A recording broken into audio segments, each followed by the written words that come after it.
Hi, everyone. My name is Kathleen Mabley, and I want to welcome you to Evaluating Education Options to Move Your Career Forward, a webinar hosted by the Texas Extended Campus at the University of Texas at Austin. I'm Kathleen Mabley. I'm the Chief Marketing and Communications Officer for the Moody College of Communication here at UT, and I am a former Director of Marketing at the Extended Campus, so I'm thrilled to be working with them again today. We are going to spend about 30 to 40 minutes having a panel discussion with our esteemed panelists who have joined us today. And listeners, you can submit questions via chat throughout the discussion. We'll answer as many of them as possible, mostly in the last 20 to 30 minutes of the webinar. But feel free to put your questions in as they come throughout the session. So I want to go ahead and introduce our panelists today. Right now, we have Kamal Gandhi, who is the Online Education Program Manager at the Center for Health Communication, which is a joint initiative between the Moody College of Communication and the Dell Medical School here at UT. And in this role, Kamal manages the development and delivery of continuing education and leadership training for current and aspiring healthcare providers and health communication professionals. So welcome, Kamal, and thank you for being here. Marina Irfan is the Enrollment and Success Manager who supervises a team of enrollment advisors at the Center for Professional Education here at UT and other continuing education programs that are part of UT's extended campus. Marina and her team advise prospective students about a wide variety of professional certificate programs and support learners throughout their journey in completing those programs. Welcome, Marina. And then we have Drew Nichols, who's the Director of Admissions for specialized master's programs offered by the McCombs School of Business. Drew and his team advise and recruit candidates for specialized Masters of Science programs in areas including business analytics, finance, IT and management, and marketing. So welcome, Drew.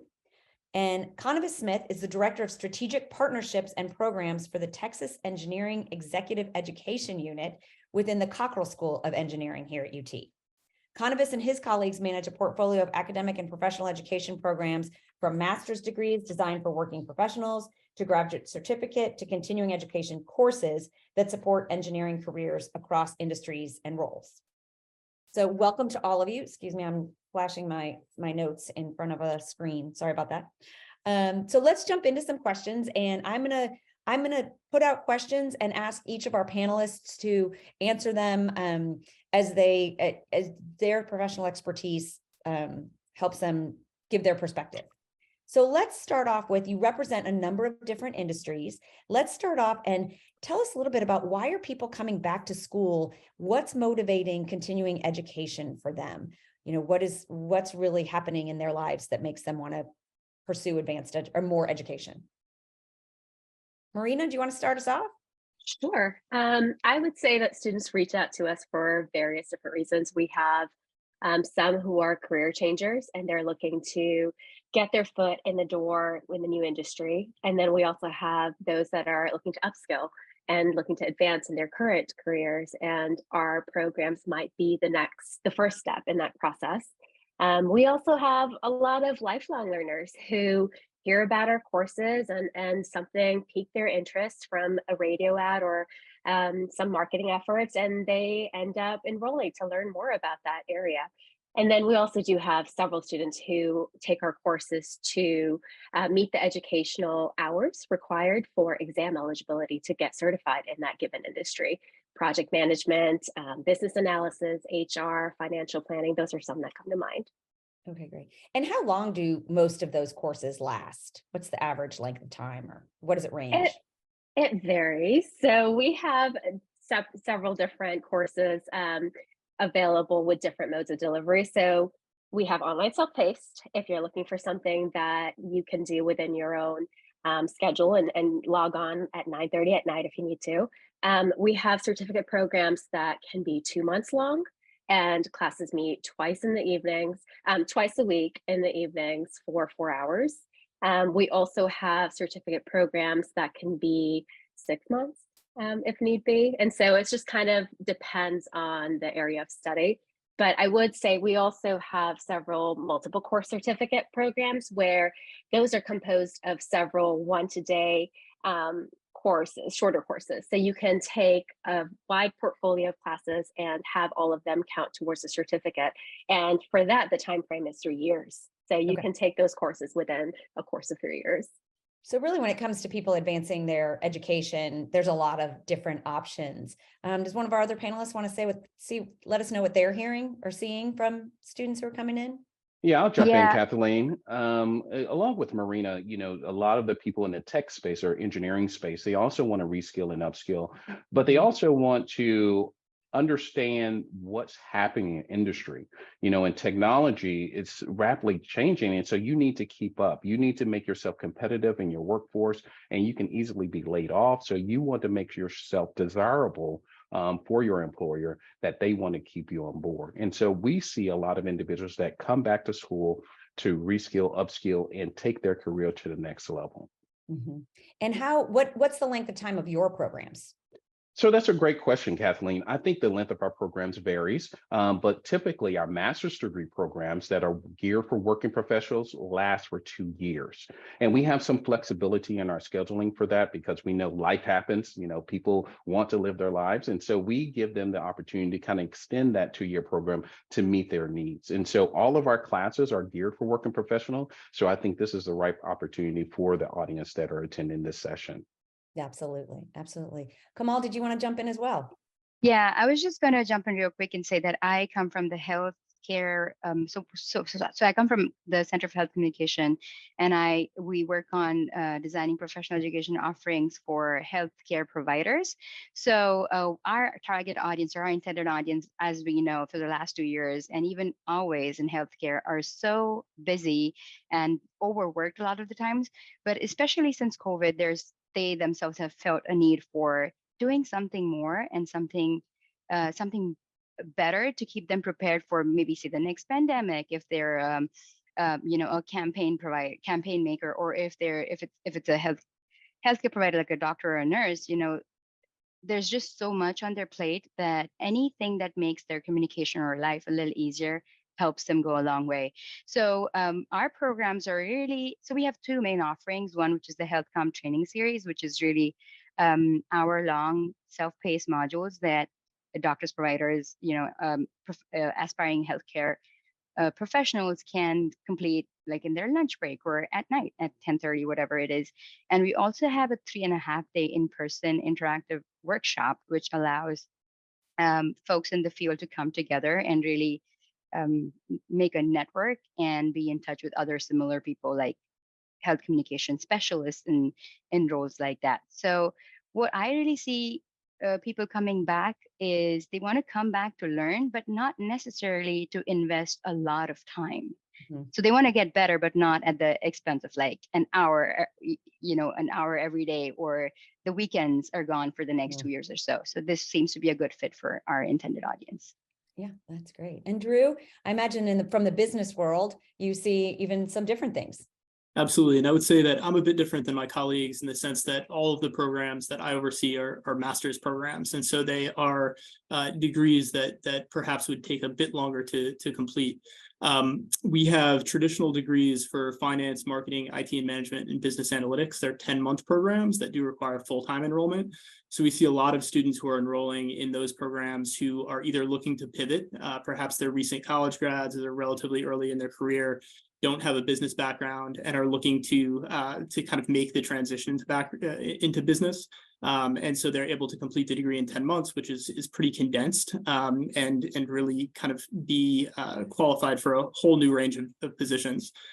This year, we're really excited because we've had so much success with our business analytics program that we've added a working professional track. And this is actually the first kind of online offering that we'll have within McCombs. And so it offers the same curriculum that our business analytics degree full-time 10-month program does, but it will be extended over 23 months. And it will, again, really specifically be geared towards folks who are working and are looking to kind of advance their career or to upskill. So it'll be primarily online, both a combination of synchronous and asynchronous coursework. So coursework, it will meet on Tuesday nights. And then the thing that we're excited about that I think kind of differentiates the program from other kind of online or hybrid programs is that we'll have immersives for these folks once a semester. And so once a semester, they will have the opportunity to come to campus from a Thursday until a Sunday and to meet one another and to kind of meet the Macomb staff. So I would say really our programs tend to appeal to kind of two camps of folks. One that are the job pivoters looking to make a transition, or as I said, maybe they studied something different as an undergraduate. And then with the working professional program, we're really excited that we'll be able to begin to serve folks who are looking to advance their career and maybe already have a foot in the door within business analytics. Yeah, within what sounds similar to some of the people that Konavis might see who are trying to skill and upskill and make sure that they stay competitive within their own fields. Well, that's great. And it sounds like we do appeal to lots of different types of learners throughout the university. And I so appreciate the flexibility. Nobody liked being home for COVID that whole time. Well, most people didn't like being home for COVID, but it has taught us that we can learn and work remotely. And the immersive section then also says we do need to be with people sometimes too. So let's pivot a little bit and talk about, as you are hearing, I imagine most of you interact with prospective and current students quite a bit. And I'm sure there's a lot of questions that people come to. I mean, obviously there's probably questions with our audience today in terms of talking about making this investment in even if it's an hour every once in a while to up to a few years investment in their continuing education. So what are the questions and concerns you're hearing about going back to school? I think we've talked about the concern of being laid off. What do you think that the payoff is for them? What are people asking you and talking with you about? Who wants to go first? Well, I guess I can start, from my perspective. I'm not just talking about this. I actually did it. So I actually, was educated undergrad, start working in industry, and then decided to invest in my career and in myself by going back to school. So, what the concerns I had is probably the same concerns that you have as viewers. And is it worth the cost? Is it worth the investment that you're putting into it? And I think that's a lot of the questions I received. And is it doable? Because, you have more challenges than you did as you get older. You have more responsibilities. So can I balance this and also try to further my education or receive a certificate program in those things? So my answer is yes, you can do it. And a lot of people have faced these same challenges and they are able to accomplish those goals. And worth the investment, yes, you have to put in what you expect to get out. And if you do external research and try to understand what would be the best fit for you as far as modality is concerned, or the education that you're looking to receive, I promise you that the programs that we have to offer on the UT campus will help you fulfill those needs. Anyone else like to add to that? I can jump in. Sure, Yeah, so I think the other concern that I see is time being the first one. So keeping that aside, the other thing is also cost, and especially with the market changing, we need to be able to convince that what you're providing, the programs that you're providing, are worth the investment of the time and the cost as well. So I see that come up as well, and I just want people to know that continuing education can be what you want it to be, right? It could be, we have a health communication podcast series that we have where we talk about specific health communication issues that are current. So that offers learning at no cost. And then there are paid programs like LinkedIn Learning and other programs that are short, don't cost a lot of money. And then there are the longer term programs. So yeah, it's really, I just feel like there's so many options available out there. And it also depends on if your employer is willing to sponsor your continuing education, which always tends to be a problem. So just looking out to other options as opposed to completely cutting out the professional education, continuing education idea would be a better way to go. I would say that we have similar themes over at CPE as well, in that we get questions about time commitment, we get questions about costs, and so we're able to talk about the different modes of delivery that we have to help students find the best fit for their lifestyle. And then we also offer financing options like discount codes, customizable tuition payment plans, an in-house scholarship. And so having conversations that can help alleviate some of those barriers to enrollment, I think is really helpful. And then something that comes up fairly often, which I hadn't realized before I began in this role, is questions around the registration process. If you haven't been in school for a Yeah. while, that in itself can be really daunting. And Mm. sometimes what a student needs is just to have an enrollment coordinator or an advisor on the other end of the line willing to walk them through those steps. And just even having that first source of that first step helped with can go a long way. Just knowing that, okay, I was able to enroll. This wasn't as bad as I thought it would be. And I had somebody on the other line helping me throughout it. And I'm going to continue to have somebody to support me as I enroll and as I continue in this course. And so the registration process in itself is something that we're well versed in and happy to help with. So it sounds like as people need to think about their own goals and the outcomes that they're looking for, but then also to make sure that they have the support. Drew, is that what you're seeing as well? Yeah, I think I would echo what all of my colleagues said. It's really it's flexibility and it's return on investment that folks are most interested in. Is how's it going to fit into my life, and what type of return will I get in this out of this investment of both of time and capital. I think for us, the other thing that's a bit different, this is kind of to Marina's point, is for our working professional program, we are working with folks who maybe haven't gone through an application process for many years, and so we get a lot of questions about GRE waivers, for example. Are there ways that we can waive the GRE so that they don't have to take the time, or perhaps they feel like they've got the experience to be able to demonstrate the ability to be successful? So the answer is always yes, we have a GRE waiver process and we're happy to work with them on that. But just going through the process of applying, of making sure that that all of the documents that we need are submitted, and then as Marina said, answering questions about registration and making sure that folks feel confident about their ability to begin and kind of take care of all of the nuts and bolts of getting registered and starting school. Well, having a senior in high school and a senior in college right now and watching them go through their application processes, I know things are a lot different than when I applied for school. And so having that support, I'm sure is really helpful. What do you think? I want to talk a little bit about, I'm sure we have people who are earlier career. Drew, you alluded to this a little bit, or people earlier in their career versus people mid-career who are thinking about making a change. So either trying to add skills younger in your career or make a change later. What are the differences that you see between sort of those questions or the needs from both of those stages of life? Yeah, I think it's really a different approach to getting the education. So I think for the early career folks, it really is about making a pivot, or perhaps they have an undergraduate degree or background in something that's very different than what they now want to pursue. And so coming back to school can really either add skills or kind of bolster the skills that they have. I think the other thing that I would kind of add for both populations is that the ability to network. So the University of Texas and certainly at McCombs, there's a broad and strong network. And so for both career changers and career advancers, I think that that's something else that perhaps is on their mind and something that we can really be of assistance with.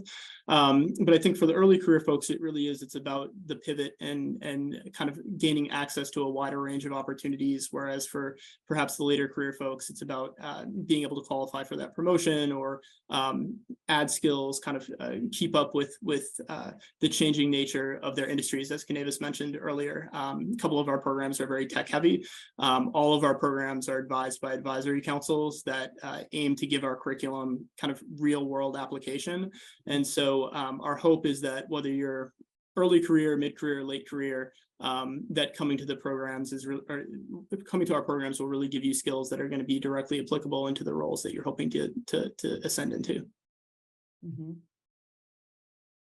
Well, I'll jump in again. And what I would say is, so for our early career folks, or even students who are aspiring to become healthcare professionals, our programs seem to be a good fit because it's just that something extra that they're doing along with everything else they're doing for med school application, for example, which makes their portfolio stand out apart from the others.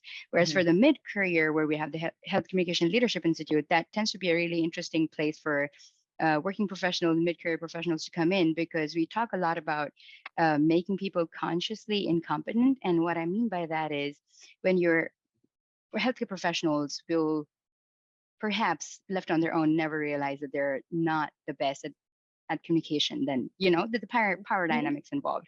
So we really highlight on getting together with similar people to help them. So basically, you're counting on the network and the conversations you have with people like you to realize that, oh, okay, there's a room for improvement here, and this is where we could work on. So there's different types of offerings that would work best for both, but that's what we do. Yeah, I would imagine you find for the in-person programs, at least, you find connections and network that help you professionally as well. Any other thoughts from your perspective on that? Yeah, from the technology space, there are a lot of people that have been in the technology space for a long time. So the late career individuals that reach out to me, they say, Konavis, I don't want to, sit in a classroom for 2 years to get a degree. All I want is this subject area. So we made the change in our programs to allow industry professionals to come take a single course. Oh, nice. So if you're just interested in taking one course on one particular subject area that's going to affect your job, we have that capability of making that accessible to you. And so you do not have to go through the full registration process and those details, but we have altered and made our program more accessible for all industry professionals, even late in your career, that may not necessarily need an additional degree or things of that type. But they want to reskill or upskill, as you were saying earlier. Yeah. So Marina, are you seeing the same in continuing professional education?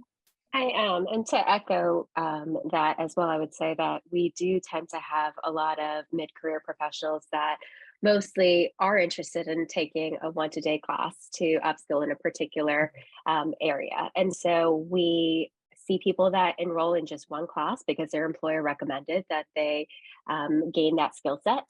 And then we have students that go on to take on the full certificate program. And then with early career professionals, we get a lot of questions about, to go back to what we were discussing earlier, we got a lot of questions about cost and scheduling, because someone earlier in their career trajectory might not have that same level of flexibility with their employer to be able to get that funding and to be able to get that time off work to be able to attend. And so we're equipped to be able to help give guidance to find that fit that works with your personal and professional needs. And then I think across both populations, our conversations are driven by the environment that we're in, especially over the last couple of years with COVID, and right now with the economy and some of the market volatility we have in certain industries. We have students that are being really proactive and reaching out to explore different career options should they need to. And then also people that are reaching out to say, okay, well, I want to get those skills to get on that really cool project that I know my organization needs, and I want to increase my visibility, and I want to do everything I can to try and prevent that from happening.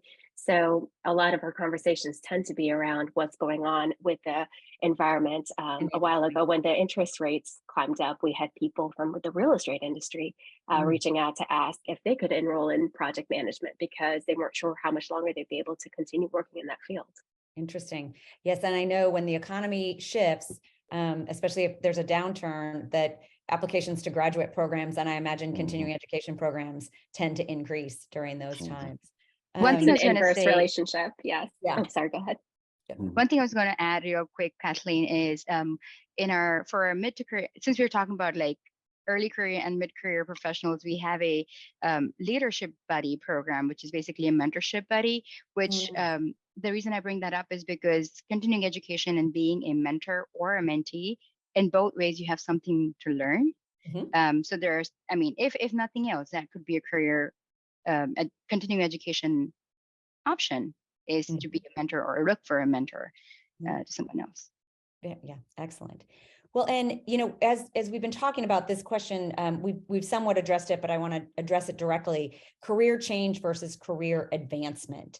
Do you see what are people looking for to support a total change in their role or industry versus someone who wants to stay in their area? Do they have a lot of different questions, or have we really covered what they are looking for in those two different approaches? I would say that people looking for a change in role or industry are looking to see the types of roles that they can be eligible for upon completion, and then figuring out how to basically come up with a roadmap to achieve that goal. And so that can determine the goals that they set for themselves as far as, after this program, they might choose to seek a certification in that field, or they might focus entirely on honing their portfolio of work to demonstrate their mastery in the concepts that they learn in our courses. So that really helps determine how they're going to approach their training. And then I would say that somebody that's trying to advance to the next step in their career tends to sometimes have more conversations around the competencies that they're needing to get to that next level.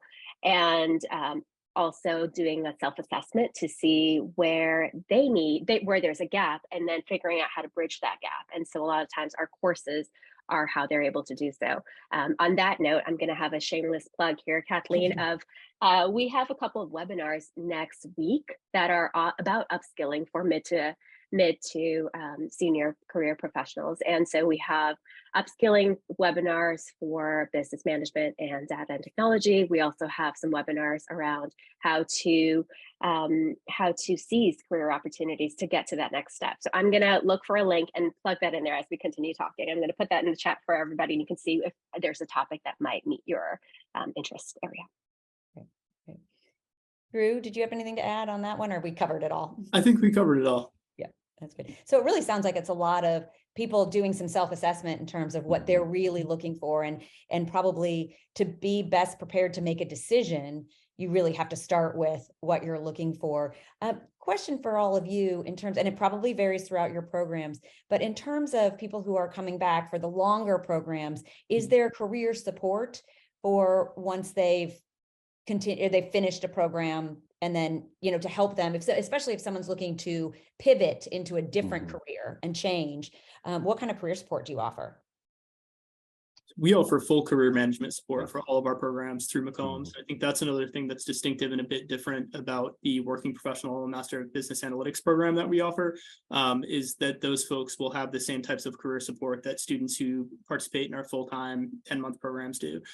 So our career office is always really clear that they don't place students, but that they provide significant support for students. And so on the full-time side, what that looks like is that every Friday is Career Friday, where students don't have class and they have the opportunity to engage with workshops and do mock interviews and connect with different folks in different industries. Obviously, not being in person for the working professional, we won't offer that opportunity, but we will offer similar opportunities to engage across industries, to meet folks who are currently in the field and are doing good work, and full support, as far as career exploration up into resume writing, interview techniques, all of that good stuff. So lots and lots of support, and that's definitely, I think, a key part of what we offer for folks who are both looking to change careers and for those who might just be looking to advance. Yeah, and I would like to piggyback off of what Drew said. In the engineering school, we kind of have the same support. So we have our own internal support staff where we resume writing, help you build your resume. Even if you're pursuing your master's degree and you want to stay with the same company, maybe you want to look for a promotion, so they can help you craft your resume with the skills you're learning in your degree program to help you advance your career within your company. And I think that's really helpful. So a second set of eyes can look at your resume. And we also, you're a full-time student in our professional master's program. So you have a student ID. So you have all the access to libraries, facilities, all those things, and with the Coppell School umbrella that you can take full advantage of. And you have access to our network. So, all the capabilities as a full-time on-campus student, you will receive that as a working professional as well. Mm-hmm. Well, and I think it's helpful to know these kinds of things, because there might be some people who are listening today who are very interested specifically in UT programs. And I think at the end, we will provide links and opportunities for everyone to be able to explore those programs further. But also this is really helpful information for people to know if perhaps UT doesn't offer a program that they're looking for, but these are the kinds of questions and things that people should really be looking into. So among the people who you've seen be extremely successful in going through any of your programs, what are they doing, or what do they bring with them that kind of sets them apart? Because I'm sure you see some people who go through the program and it's fine, and others who really, really get the most out of it and make them, are successful in achieving the goals that they set for themselves. What do you see in those successful people? On the full-time side, I would say engagement. So not only participating in the program, but and really on the working professional side too, but taking advantage of all of the co-curriculars that might be available through career management, through opportunities to network with our advisory council. So not just attending the classes, but kind of taking advantage of the full portfolio of options that are offered through our programs. I think that that's big. I also think coming in with some clearly defined goals is really helpful. So not necessarily knowing exactly the position that you want when you graduate, that's fine too, but having a very strong sense of the direction that you want to head and how you might leverage the resources that we can offer on campus in order to get there. So I think taking advantage of the full portfolio and also just having a really strong sense of where you want to be at the conclusion of the program. Right, right. I would say that the most successful students are the ones that have done their research and made an informed decision from the get-go. People that have taken the time to really examine the learning outcomes and have had those conversations and are aware of what they're signing up for, because we do pack a lot of quality training in a shorter, condensed period of time. And so it is a time commitment and it's an investment in their future. So the ones that are really successful are students that have those expectations set from the get-go. And then to echo what Drew said, it is definitely being engaged in class. And that starts from day one, because our instructors are industry experts and our students come from various different industries and different levels of their career. And so the networking begins from your classroom, because you're having these rich discussions and these diverse perspectives across the board. And you never know how one of these conversations can lead to something down the line because of a connection you made in a training that you attended that one time your boss suggested it. So that can lead to something. And then I would say, and this sounds a little basic, but I hadn't done it until I began this role either, is to make sure to highlight your accomplishments in professional and continuing education. We recommend that all of our students list their training on their LinkedIn profiles, because employers recognize the quality and the credibility of UT training. And having that credential is something that increases your marketability. It lets employers know that you're serious, that you're constantly evolving along with the industry, and that you are somebody that they can take seriously. And knowing that you have that credential and knowing that you've completed these trainings can be a really great way to increase visibility and have that from the start. Yeah, promote yourself. Konavis or Kamal, any other thoughts on that topic? I think my colleagues have covered it really well. If I really had to add something onto it, I would say that in all of our professional education offerings, we try to keep a failure-friendly environment. And a lot of our attendees tend to take a lot of things back and apply it in their practice, but especially that theme is, it's okay to fail, learn, and then redo it. So that would be the only thing I would add on to that. Yeah, I agree. So the last question I have, and I think we just covered some of it, but is there any other advice that you would have for somebody who's looking to take a step in terms of continuing education? We talked about goal setting, doing your research. Anything else that you would advise as people are thinking about this? I can start maybe. So as this discussion panel clearly shows, that there are multiple options for continuing education, be it if you have time constraints, cost constraints. A lot of the times, if you reach out to the project managers, program managers, they will make some modifications to suit your lifestyle. So if at first of all, just look around to see what fits, and if there's nothing that fits your requirement, just reach out and say, can you accommodate my XYZ situation? And a lot of the times, after being in higher ed for about 14 years, I have seen a lot of times that on the higher ed side, we try to be as accommodative as we can to people. Other advice? I think this is part of research, but I would say, talking with other folks who have maybe taken a similar path or have completed the program, I think that that's certainly helpful to understand if it helped them to get to where they wanted to go. For those who are working professionals, I think there's a lot of value to be added by talking to people who have done the program previously and how they've managed it, if it's helped them to get the return that they were hoping to get, and also just from a practical standpoint, you know, how the time management goes into being a student, as well as continuing to perform well in their job. Mm-hmm. Yeah, really thinking about your lifestyle. If you take Mhm. something like this on, how is it going to affect you? Mm-hmm. Can you do it? To add to that, I would say just some self-directed career planning, envisioning what you might want to be doing, thinking about what you're passionate about, what are your core values, and what roles align with that. And then doing a self-assessment to think about, okay, well, what are my strengths? What are my areas for growth? And then having somebody else that really knows you double check that to make sure that you are self-aware and that what you perceive as your strengths are actually your strengths, etc. And then at that point, exploring different career paths and looking to see what can your short-term goals be and what are the next steps you can take towards that, and then what are your long-term goals. We have this really fun worksheet at the Center for Professional Education that I sometimes share with students, which is a fun way to just brainstorm and start putting down some ideas and seeing where that leads. And then also, once you determine this might be a career path for me, even just pulling up a job search engine and looking up on Indeed, okay, what are the jobs in that area? What are the required qualifications and what are the preferred qualifications, and where do I fall in that? And what can I do to make myself a more competitive candidate if changing your career is your ultimate goal?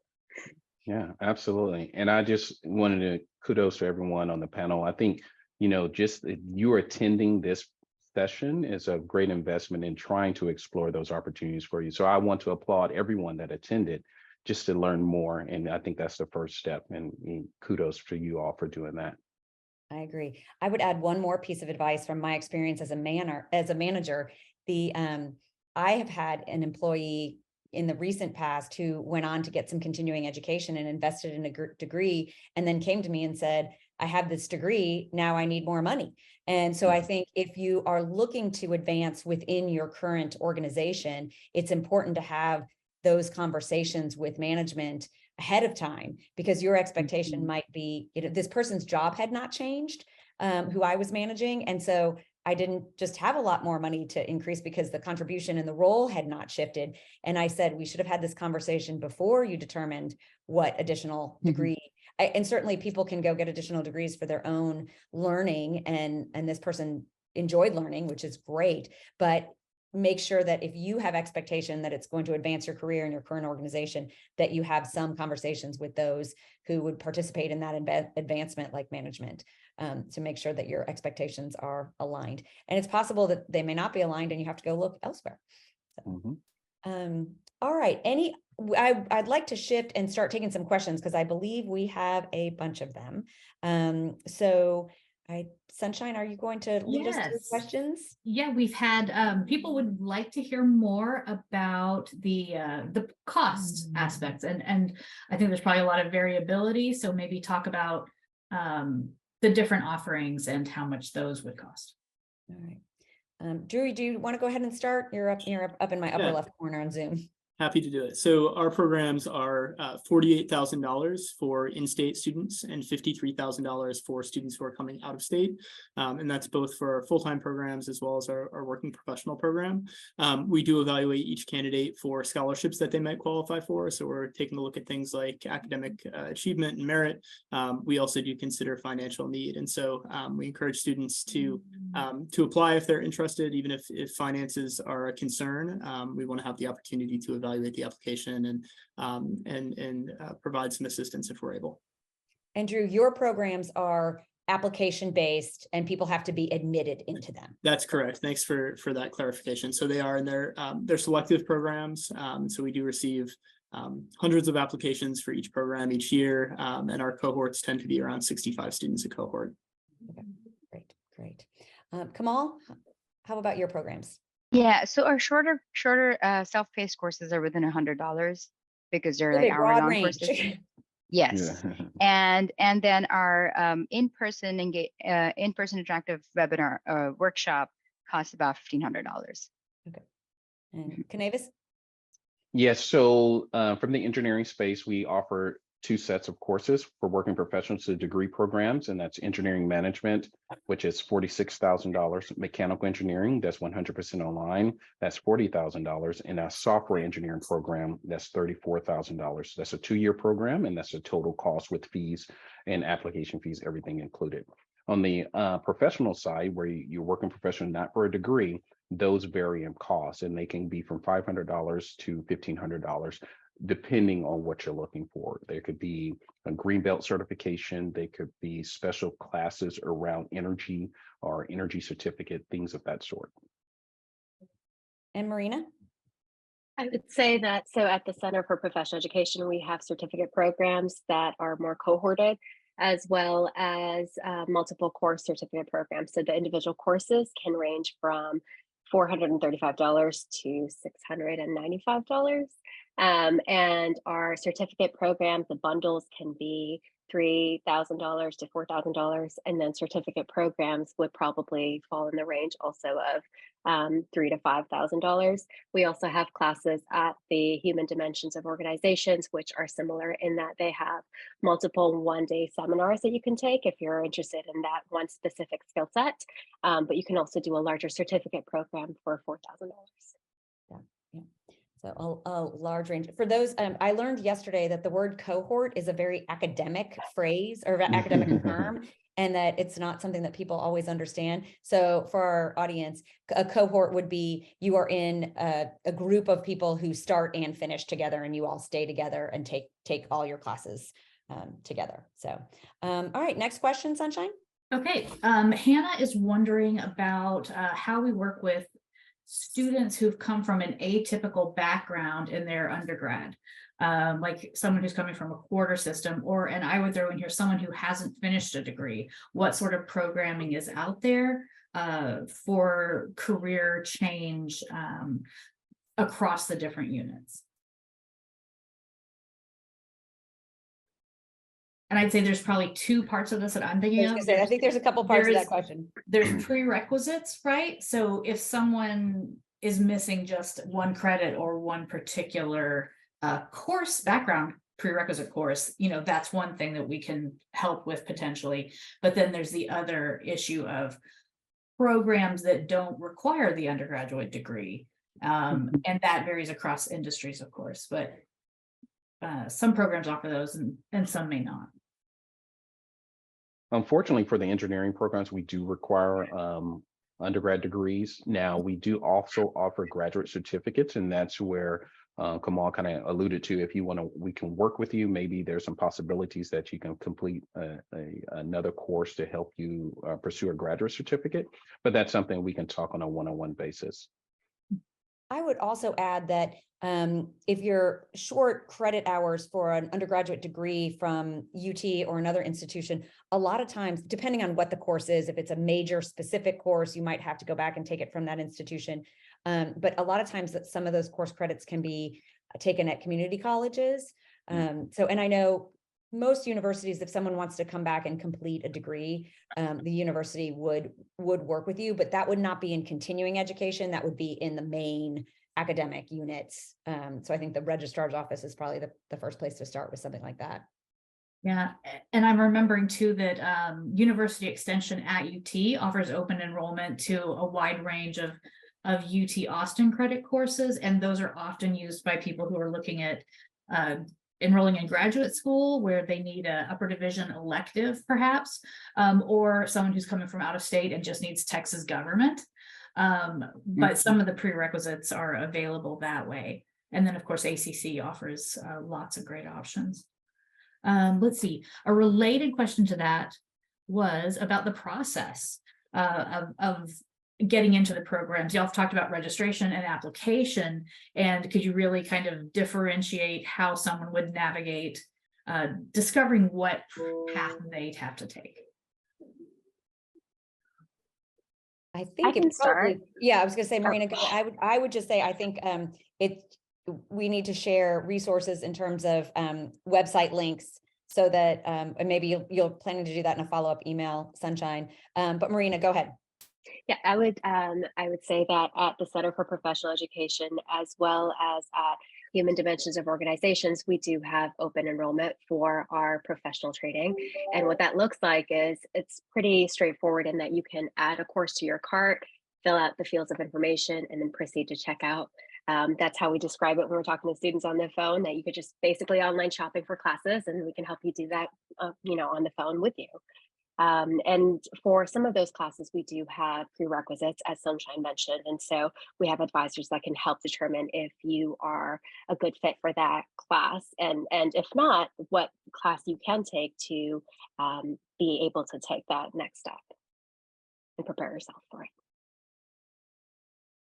For our master's degree programs, we follow the same kind of requirements for application for the full-time program. So that requires transcripts, that requires a letter of recommendation from your employer, and different elements of that sort.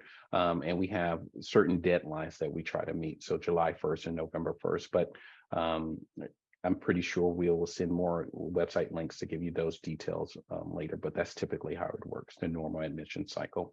Now, along with Marina, for our professional courses that do not require application, just kind of shop as you go and decide what is the best fit for you.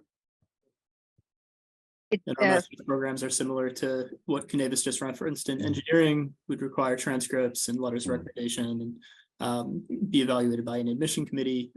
We have 4 deadlines for each one of our programs, and we have senior admission officers that work with prospective students from each of the programs. So if anybody's interested in a particular offering that we have, I'd encourage you to take a look at the website. We can connect you with our senior admission officer, and they can kind of walk you through all of the different requirements and the holistic admission process that we employ.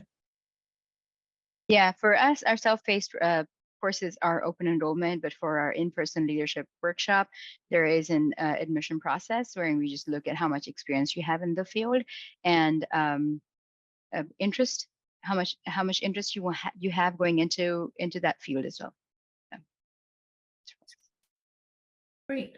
There's also a lot of interest in career support that came up a little bit already. And maybe there's the beforehand exploration that y'all talked about and really deciding on that you're going into the right place. Then of course the networking, but then where are the programs that offer some very specific career transition support? Is that something that is part of any of your programs particularly? I think Drew, you and Konavis, you both addressed that a little bit, but maybe you could just repeat or reiterate what you had said earlier. Yeah, absolutely. So we certainly have students who are transitioning to a new career or pivoting out of one industry into another. Our career management offerings are comprehensive. And so, that includes full support throughout the time of the program. Again, mock interviews, recruitment up into offer negotiations. And we do continue, students who graduate from our Macombs Master's programs do continue to have access to career management resources even after graduation. So certainly a lot of support. It's a central focus of what we do, and we want to make sure that students have access to recruiting resources once they graduate and hopefully are employed either upon graduation or shortly thereafter. And I will say, Konavis, before you jump in, I think there was a question about if you graduated from UT, what kind of access do you have to career support from your undergraduate degree or a previous degree? And I will say that depends on what area you graduated from. So working at the Moody College of Communication, we have a very small career center staff. And so they primarily focus on what our undergraduate and graduate students who are existing students today. I think Macombs, I'm a MBA graduate from Macombs, and I know that should I need career support, Macombs does have the resources to offer that to alumni. There is also an area, part of the TxEEE, if you are a graduate, that's called Hooked In, and it's a networking and career advancement networking platform. So if anybody is a TxEEE and wants to look into that, that's another option as well. Konavis, do you have any other thoughts about No, I think you covered it, Kathleen and Drew. I think it was great. Okay. Sunshine, any more questions? There's not really. There's a lot of great resources being shared here, so I'm kind of trying to look through them. some requests for the career worksheet, and we've got that plugged in. I also just plugged in the Texas Career Engagement website, which can be a good starting place for alumni to figure out what they have access to, and we'll put hooked in the link in there as well. Okay. And then I do believe I saw there's a question from Amy, which we may have answered, but I just want to make sure. When prospective students want to enroll in one particular course or two, will they apply through CP or individual departments? It depends on who's offering. So we're a large institution and we don't always work across campus well together. So it's like running a city working at the university. So if you just have to check out, the extended campus has a wonderful website where you can search programs that are offered throughout the university. So it's not just Center for Professional Education, for example. So the actual registration or application would happen through the unit that's offering the program, but you can do a search, and Sunshine, I imagine you can put that that website where people can search for what types of programs. I think you can sort by the modality, you can sort by the length of time if you want a degree or not. So it's a really excellent resource. That's right. Well, I think we might have answered all of the questions. All right. Well, thank you to everybody who joined us today. And thank you especially to our panelists. Excellent job. I enjoyed hearing from all of you, and hopefully our audience found it useful as well. Okay.